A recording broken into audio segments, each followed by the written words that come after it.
A continuación, vostede vai ver unha reportaxe 2 veces seguidas. Tome as notas que precise.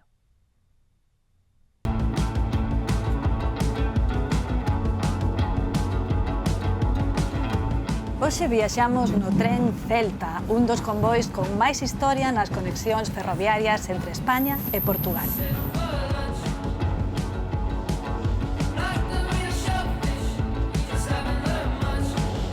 As relacións entre Galicia e Portugal sempre foron boas, pero ferroviariamente aínda foron mellores, porque, de feito, Galicia beneficiouse de que chegara a liña do tren, o camiño de ferro, casi hasta Valença, moito antes que ter conexión directa, por exemplo, con Madrid vía Monforte, para chegar a Madrid, por exemplo, e ao resto da península a través de Portugal. Había que cruzar o Miño en motoras, logo había un coche de cabalos, claro, que os esperaba no outro lado do río, os levaba hasta onde estaba daquela a liña do tren, que era en San Pedro da Torre, un pouco máis abaixo de Valença, despois a enganchaban, tiñan que parar en Oporto, despois cruzar a Lisboa, bueno, cruzar por Extremadura e chegar logo a Madrid, pois vía tal, tardando, eles decían que 30 e tantas horas, pero bueno, era moito máis. Caldelas de Tui, que foi, eu creo que o primeiro balneario de Galicia que tivo unha estación de tren, había moito cliente portugués e de Extremadura. Dicíanse, como chegan desde Extremadura? Pois viñan pola liña portuguesa, pola mesma da que logo utilizaban os galegos para ir a Madrid. Botei 38 anos en Renfe, primeiro fui un axudante de maquinista e depois maquinista. Viñen a traballar a Vigo e fixen o recorrido con Ferrous de Vigo a Porto. E despois marchei para Coruña e nos anos 71, 72 fixen Coruña, Vigo a Porto en un ter desde Coruña varias veces.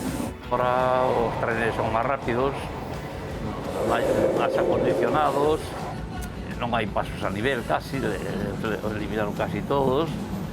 E agora é outra cousa, agora salta máis rápido, pero claro, desde aquí non se ve moito, non se ve mellor de diante.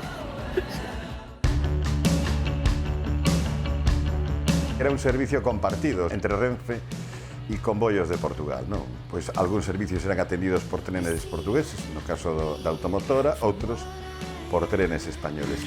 As automotoras portuguesas, algunhas que eran fabricadas en Canadá ou incluso con algunha que tiña motores Rolls-Royce antigos, pero que funcionaban moi ben.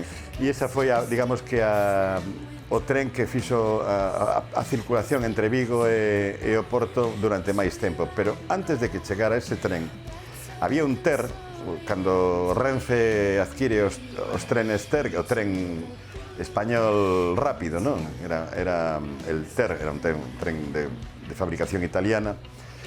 Cando se adquire a finales dos 60, un dos primeiros servicios que realiza é entre Coruña e o Porto. Foi, digamos que a primeira vez que hubo un tren directo rápido entre Coruña e o Porto. O tren Celta xa é, digamos que a comunicación ferroviaria entre Galicia e Portugal deste século.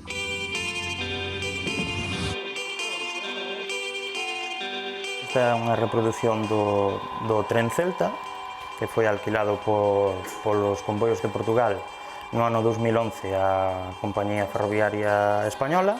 Dámoslle a saída.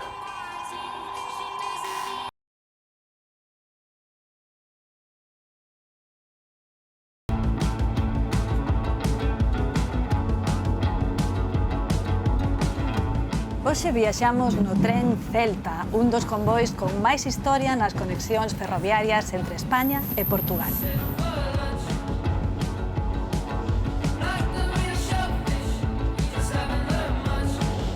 As relacións entre Galicia e Portugal sempre foron boas, pero ferroviariamente aínda foron mellores, porque, de feito, Galicia beneficiouse de que chegara a liña do tren, o camiño de ferro, casi hasta Valença, moito antes que ter conexión directa, por exemplo, con Madrid vía Monforte, para chegar a Madrid, por exemplo, e ao resto da península a través de Portugal.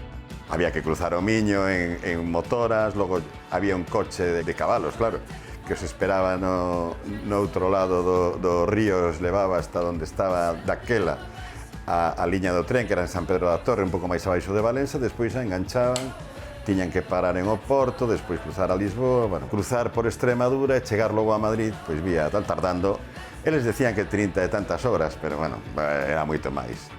Caldelas de Tui, que foi, eu creo que o primeiro balneario de Galicia que tivo unha estación de tren, había moito cliente portugués e de Extremadura. Dicíanse, como chegan desde Extremadura? Pois viñan pola liña portuguesa, pola mesma da que logo utilizaban os galegos para ir a Madrid.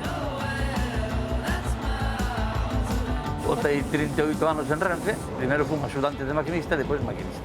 Viñen a traballar a Vigo e fixen o recorrido con ferrous de Vigo a Porto. E despois marchei para Coruña e nos anos 71, 72 fixen Coruña, Vigo a Porto en un ter desde Coruña varias veces. Ahora os trenes son máis rápidos, máis acondicionados, non hai pasos a nivel casi, eliminaron casi todos. E outra cousa, agora xa anda máis rápido, pero claro, desde aquí non se ve moito, non se ve mellor de diante. Era un servicio compartido entre Renfe e Comboios de Portugal, non? Pois algúns servicios eran atendidos por trenes portugueses, no caso da automotora, outros por trenes españoles. As automotoras portuguesas, algunhas que eran fabricadas en Canadá ou incluso con algunha que tiña motores Rolls-Royce antigos, pero que funcionaban moi ben. E esa foi, digamos que o tren que fixo a circulación entre Vigo e Oporto durante máis tempo. Pero antes de que chegara ese tren, había un ter, cando Renfe adquire os trenes ter, o tren español rápido, non? Era el ter, era un tren de fabricación italiana.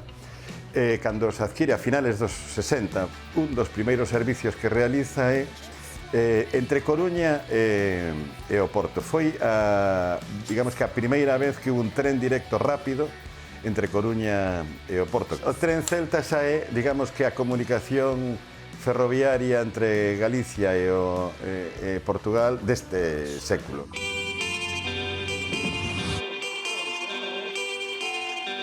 Esta é unha reproducción do tren Celta, que foi alquilado polos Comboios de Portugal no ano 2011 a Compañía Ferroviaria Española. Dámoslle a saída.